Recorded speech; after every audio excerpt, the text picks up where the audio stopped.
சிலர் கண்ணுக்கு கடவுளா தெரிவாரு,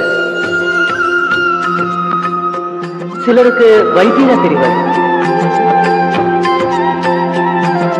சிலருக்கு குருவா தெரிவாரு, சிலருக்கு சாப்பாடு போடுற தாய், சிலருக்கு அப்பாவா தெரிவாரு, இன்னும் சிலருக்கு நண்பனா தெரிவாரு. இந்த சிறுடி மக்களுக்கெல்லாம் வாழறதுக்கு சொல்லி கொடுத்து அவங்க எல்லாருடைய மனசுலயும் வாழ்ந்துட்டு இருக்காரு. பார்க்கத்தான் அவர் நாடோடி, ஆனா உண்மையிலேயே மனங்களை கொள்ளை கொண்ட மகாராஜா. அவருடைய கருணை உள்ளத்தால எல்லாரையுமே அவர் வசப்படுத்தி வச்சிருக்காரு. இவ்வளவு அம்சமும் பொருந்தி இருக்கிறதுனால அவரை கிருஷ்ண பரமாத்மான்னு சொல்றதுல தப்பு இல்லைல்ல.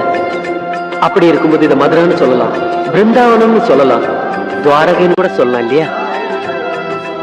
நீங்க உங்க மனசுல எதை நினைச்சு பாக்குறீங்களோ அதே மாதிரிதான் இந்த இடம் உங்களுக்கு தெரியும்.